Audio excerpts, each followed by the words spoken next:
Okay, let's see here.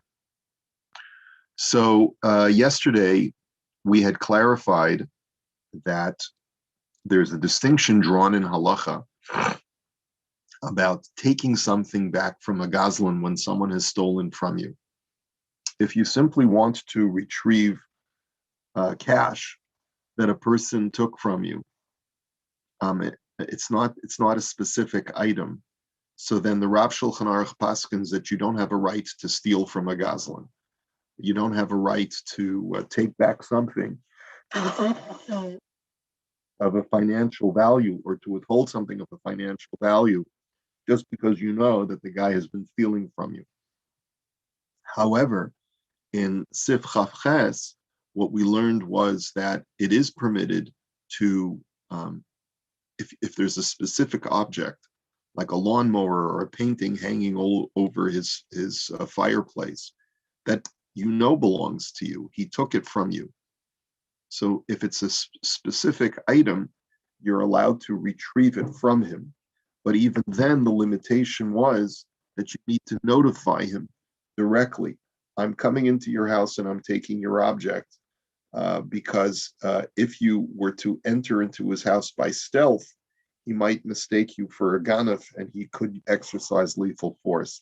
So you're not allowed to to do that because the consequences could potentially be disastrous. And he would be within his rights, by the way.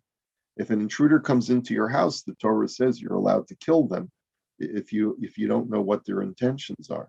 So therefore, you don't want to give him that opportunity, and it would be terrible, terrible thing. Okay, so then we saw a little bit in the Biurim yesterday where there is a slight difference of opinion, where the Rav Shulchan Aruch categorically prohibits it in all instances. And we saw from a sefer called Rav Pe'ilim that there are those who suggest that when it comes for cash, and you have money that you wish to divide with him, in other words, he skimmed off of you last month, and now it's your turn to complete the deal, you would be allowed to skim off from him the same amount that he skimmed from you. The Rav Shulchan Aruch holds that that's aser, but the Sefer Rav Pe'ilim holds that in certain limited circumstances it might be permitted. And the only thing that wouldn't be permitted is if you withhold something different, like he stole grain and you're withholding the vines, which was the example that was given by the Gemara. Now, continuing in this halacha in Chavtes, the Rav Shulchan Aruch says, when do we say that we give you permission to even apply physical force in order to retrieve the item from the other guy's property? That's when you're doing it yourself. Or al yedei eno Yehudi, but let's say you want to retrieve it via a non-Jew, like you want to hire somebody, you want to hire Guido to take care of the retrieval of your stolen object. Asur b'chol inyan, that you're not allowed to do. And what's the reason? There doesn't seem to be a reason brought, but the Imrei Yaakov says, Nihu im adar ve'asa al yedei hasar. If, however, b'di'eved, you went ahead and used a government official who you know is a strong arm to retrieve your object, im lo haya yachol lahatzil shelo be'inyan acher, ma she'asa asur. If that was the only way that you were able to retrieve it, then what you did is legal. In other words, b'di'eved. Od kasav sham harama demuter lachuf be'inyane masim al yedei akum im enam yacholam lahotzim yimenu hamas be'inyan acher. The Rama also writes that you're allowed to use governmental pressure in order to force a person to pay taxes that he owes to you or to the government, if there's no other way to extract it in any other way. In other words, let's say I'm the tax collector for the Jewish community, and this guy refuses to pay his share in taxes. I'm allowed to get the government officials and the marshal. What do they? In the U.S., they call it a marshal, the guy who is allowed to break into your home and extract items from you. What? Bailiff? No. A bailiff? I don't know if they. I don't know what they call it here in Canada. But it's not the bailiff. Okay. Now the next part of the halacha. So the important thing is that, how do you apply this? Obviously, the government, if someone owes you money, you're allowed to sue them, and once the court finds them guilty, you can even forcibly extract their items from them. The government can garnish their wages. The government can actually go in and do a repossession of their items in order to pay back the debt. But in that situation, you're going through government officials, and therefore it's totally okay. What he's saying over here is in the Rav Shulchan Aruch is that you're not allowed to take the law into your own hands using another person to act as your muscle. You're only allowed to do it yourself. And it's not clear why. And it's not clear why he only says that using a Gentile is usher. It could be that to use your friend who's like, let's say you have a friend who's very, very big, and you're not so big, but he's a fellow Jew. It could be that would be okay if you want, if you just need some muscle to help you retrieve what belongs to you. It would seem to me, although I'm not really sure the source of this halacha, it would seem to me that the concern is that the Gentile that you get involved might actually do more harm than what you're entitled halachically to do. He might rough up the guy unnecessarily. And I think that might be the reason why it's not permitted to utilize a non-Jew, because he might go overboard, right? So I'm assuming that that's the reason for the halacha, and therefore, if you have another member of your community, just he happens to be a big guy, it would be permitted for you to go over and bring him over or send him over instead of yourself. Now, v'chol zeh kishiyachol levarer shezeh hachefetz shelo im yitva'enu halal lebeistin. And furthermore, the halacha that you're allowed to go in and intrude in his home and take what belongs to you is only when, if he were to take you to court afterwards, you would be able to demonstrate to the court that this item belongs to you. Aval imlo yuchal levarer, ein tzarich lomar she'eino rashai lahakoto. He says, but if there's no way for you to prove that it belongs to you, right? So then, let's say it's your lawnmower. You have to be able to prove that the lawnmower is yours, that you purchased it, and that this guy took it off your property. You have to have evidence.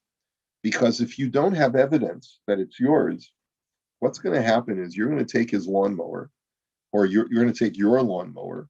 He'll take you to court and say, this guy is a nut, my neighbor. He went into my garage, took my lawnmower, and the court will say, well, Mr. Schwartz, why did you take his lawnmower? He says, well, it's not his lawnmower, it's my lawnmower. And how can you prove that it's your lawnmower? Well, I can't, because I lost the receipt. I bought it 10 years ago. Well, do you have any witnesses that say that it's yours? No, I don't. Well, then how can we believe you? This guy's saying that it's his lawnmower and it's been in his garage all this time. So he says, so obviously, not only are you not allowed to use physical force to retrieve the lawnmower, she'im yakehu ya'anishuhu abeistin. Can you imagine if you, let's say, assault the guy in order to get through him to go to the garage? You take your lawnmower, he takes you to court. The court's going to discover that you assaulted him. They may put you in prison, or they may impose other penalties upon you. Ella afilu below haka'a ein hatzalas klum. He says, but even without assaulting him in order to retrieve it, what you've done is not effective.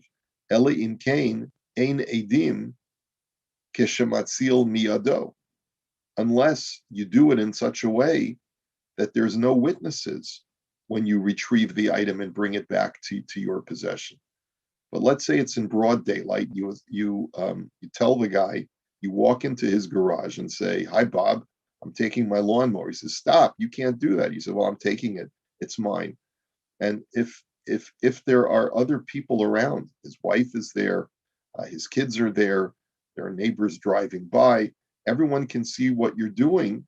He says, then obviously he's going to prevail against you in court unless you have evidence that it's yours.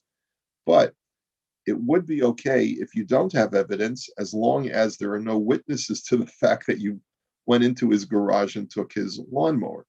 Sha'az mo'elis lo hatzalazu sheyihiya ne'eman bishvua lomar shalita fasti. He says, then if the guy takes you to court and he says, the guy took my lawnmower, you would be allowed to take a shvua, you'd be allowed to testify in court and take an oath that I took, yes, it's true, I went into his garage on such and such a date, and I took the lawnmower, but it was my lawnmower. And the reason why you would be believed is b'migu shehayacholichbor v'lomer lo tafasti klum. You have what's called a migu. Now, what is a migu? Can anyone tell me how they would define a migu? Those of you who study Gemara. So it's something like you'd have an easier way to do it. So why wouldn't you do that way, or a more clear way to do it than that? Well, yeah, sort of. It's the power of argumentation. I could have made a more convincing claim, or I could have made a more successful claim. I could have said that my neighbor Bob is a nut. He thinks that I went into his garage and took his lawnmower. This lawnmower has been in my garage the whole time. I don't know what he's talking about. You could have said that. The fact that you said that, yes, I went into his garage and took the lawnmower, but it's my lawnmower, since there's no testimony about that, you are trusted because you didn't have to say it at all. You could have made a more powerful argument that I don't know what he's talking about. This is my lawnmower and I never went, it was never in his property. Since there are no witnesses that you went into his garage to take it.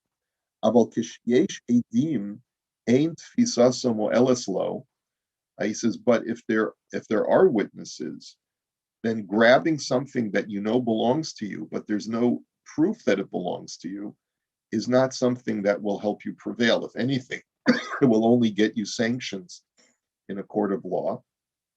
Unless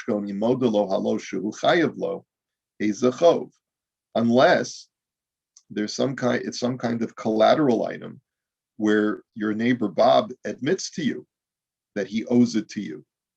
But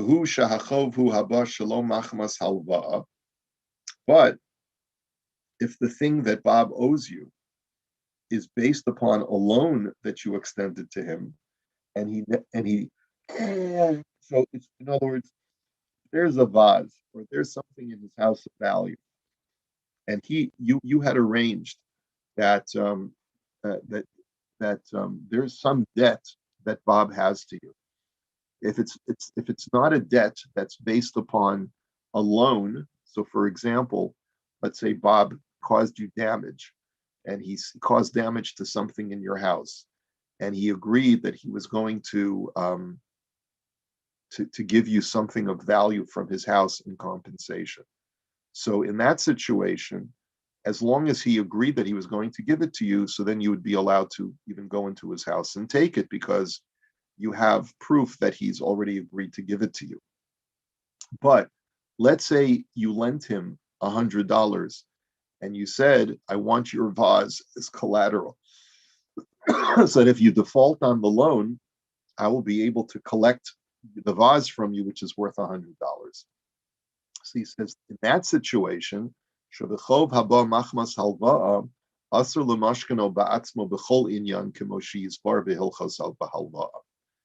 a situation where you've loaned someone money and you want to, he's defaulted on the loan, you have no right halachically to go into his house and to take the collateral item. And that will be explained when we talk about the laws of loans, because there's a special halacha in the Torah, it's explicit in the Torah, that you never have a right to intrude on someone's property in order to make good on a defaulted loan. And that's an act of compassion that the Torah requires you to exercise when making loans to a fellow Jew. That you don't have a right to seize his assets, even when the terms of the loan were to allow for collateral. You have to wait for him to produce the collateral item out of his home. You don't have a right to intrude. But if it's not a debt that is based on a loan, but it's debt, let's say, that's based on damage he caused you or a business deal that went bad, and Bob had promised to you that if anything goes wrong, I will owe you my vase. So then you have a right to go into his house and take it, as long as you have evidence that he had made that commitment to you, as, let's say, a piece of paper or whatever it is.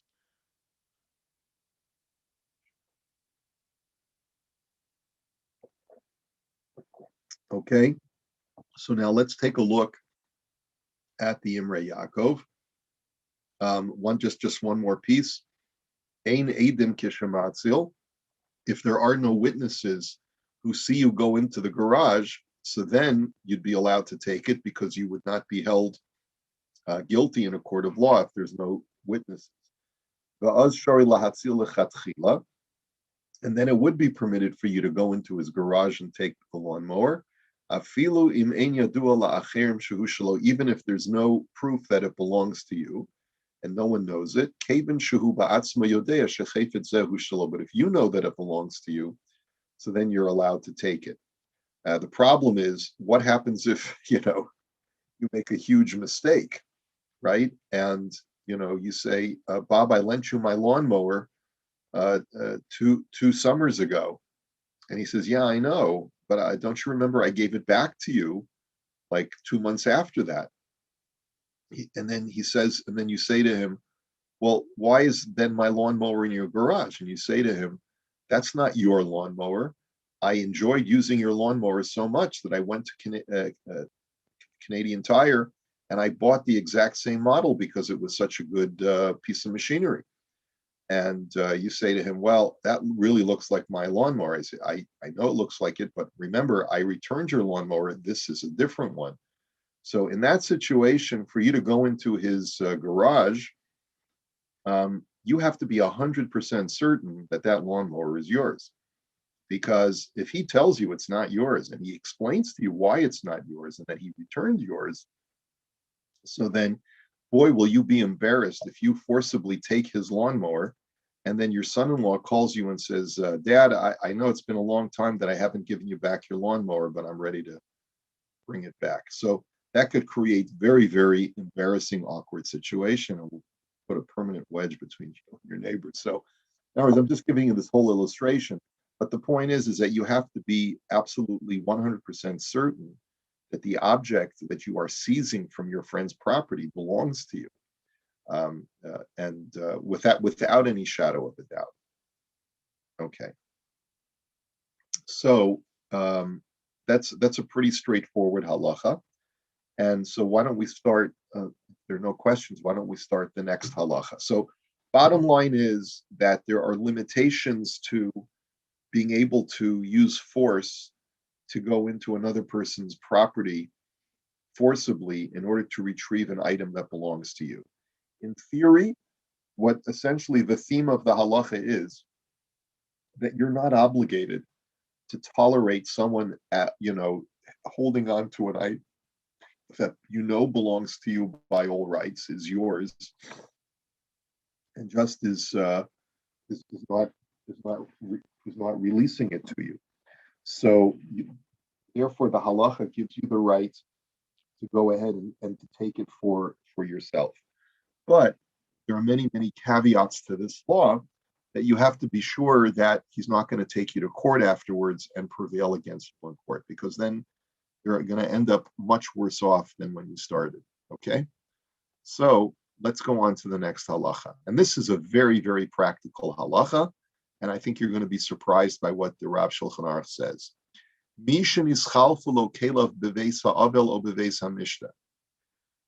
You go to a party or you go to a shiva house and you put your coat down. And when it comes time for you to take your coat, you realize that your coat is not there, but someone else's coat is there instead of yours. So you went into the Shiva house, or you went to a l'chaim at someone's house, and you hung up your coat in the closet. And then when it comes time to leave, you realize that there's a very similar looking coat to yours, but it's not yours, and your coat is missing. Harei ze lo yishtamesh bahem. So the halacha is you are not allowed to use that other person's coat. Shaharei af im chavero yishtamesh bishalo. Harei ze kigozel min hagazlin va'asr la'asos din la'atzmo. He says, and what's the reason? So he writes in parentheses, even if that fellow took your coat and is wearing it, another guy took your coat and is wearing it. So he stole. Now, he unintentionally stole, but even when you unintentionally steal, it's still called theft, right? So for me to go ahead and use his coat is stealing from a goslin. And as we learn, stealing from a goslin is not permitted. You're not allowed to take the law into your own hands. So therefore, right, Ella Alpi Basin, you'd have to go to Basin before you would be allowed to take the law into your own hands and steal from the goslin. Kimo she nispair lamaila, as we just explained before, right, with the case in the Gemara with Rav Huna, who withheld the vine branches from his sharecropper because he knew the guy was stealing from him. And the rabbis told him that that's not permitted. And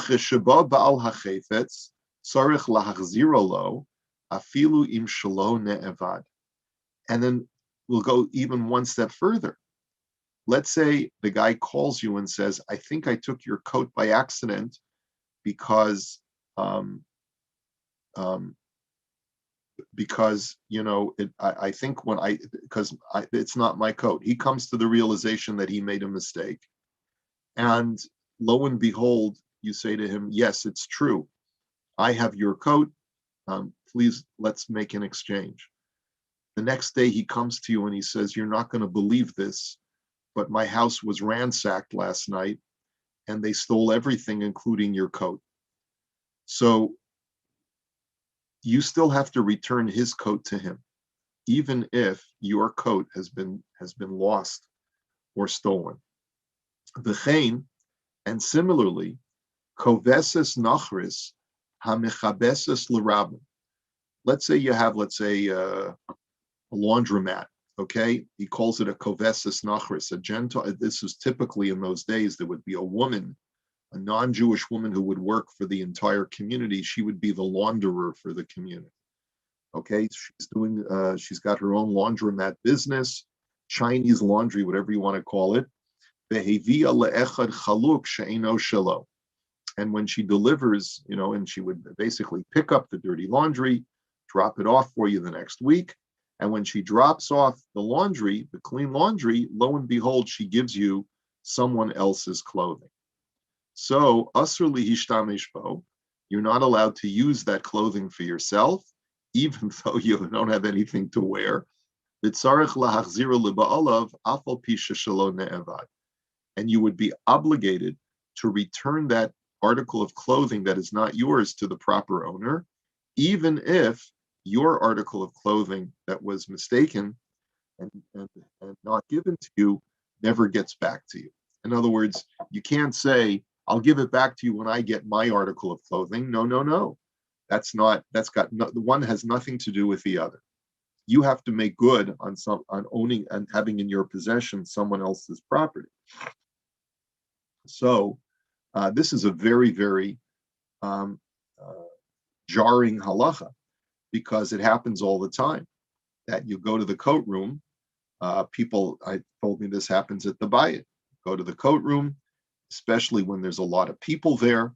You go, you're one of the last people to leave. You go to get your coat, your raincoat, your winter coat, and lo and behold, instead of your Canada Goose coat, you find that it's a knockoff Canada Goose coat, and it doesn't fit right, and you know it's not yours.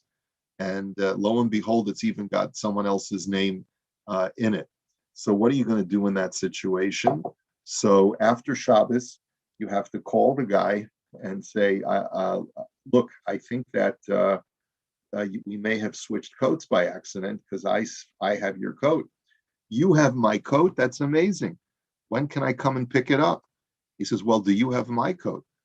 He says, I don't have your coat. When it was, I left without a coat. And so you say to him, well, I'm not going to give you back your coat until I get back my coat. No, no, no. One has nothing to do with the other. If you have my coat, you have to give it back to me. And I don't know where your coat is. I didn't take your coat. So that's the halacha that we're saying right now. Now, this is a very important, and there's some gray area here, as you're going to see in just a minute, because we're going to take a look at the Urim and see that there is an Aruch HaShulchan who actually says a huge qualifier for this. And let me just see if I can bring it up quickly.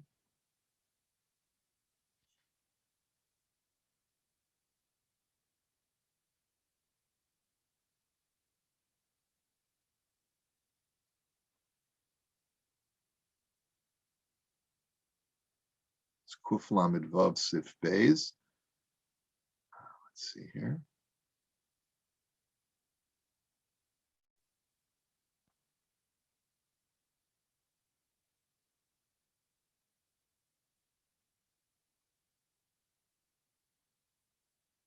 Mishpat.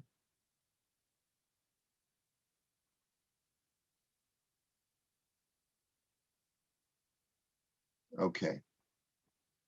So maybe we'll only get a chance to start it today. Let me just bring this up. So the Aruch HaShulchan writes as follows. Let's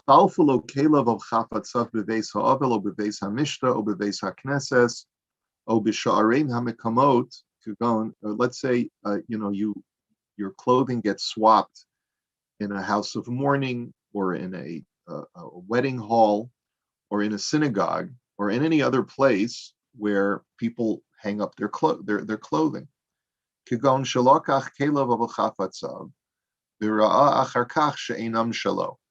So you went to the coat room, got your coat, and then when you came home, you realized this is not my coat.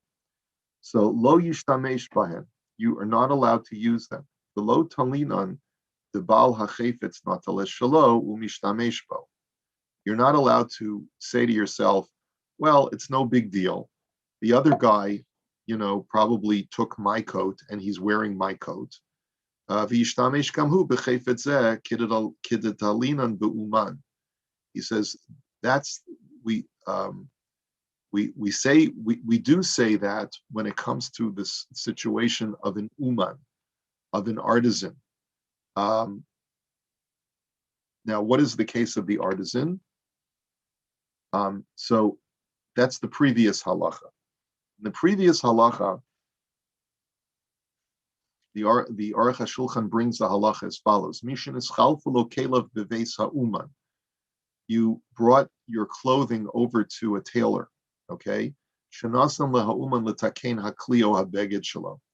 You bring an item to be fixed to a professional tailor or a professional carpenter, whatever the item is.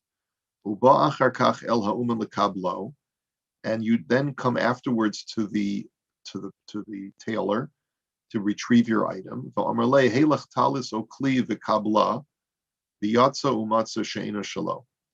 And then he says, okay, here's your coat. I fixed the buttons on your coat. You bring the coat home, you open it up, and it turns out that he gave you the wrong garment. So harezem mishtamesh bahen ad sheyavo bal hakli v'yitol shelo. So in that instance, the halacha is that you are allowed to use the item that was given to you until the true owner comes to retrieve his item. The talinan shema adam acher nasan talisa okelev lehauman lemochran v'ta hauman umachar shel zeh b'mekoma. So he says, because what do we rely on? That perhaps the tailor had gotten a different item from someone else, and he was authorized, this tailor to sell that item, and he made a mistake, and he ended up selling your garment instead of the one that he was authorized to sell. And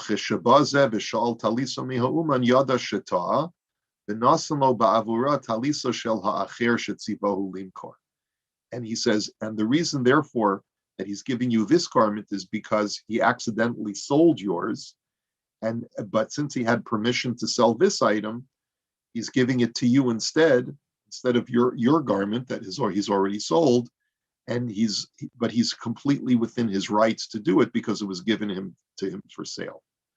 So basically, the money that he got for your garment that he sold, he's going to give to the person that consigned with him, and therefore he's completely within his rights. And that's what gives you the right to wear the item. And therefore, it's not considered to be you're using someone else's garment without their permission, because we assume that the tailor has permission to sell the items that are given to him. Now, we're going to continue this halacha, Mirz Hashem, tomorrow. I want us to go back and do this whole Aruch HaShulchan, and then we'll do Sif Beis, and then we'll get some clarity on the halacha. Okay, so everybody have a good day.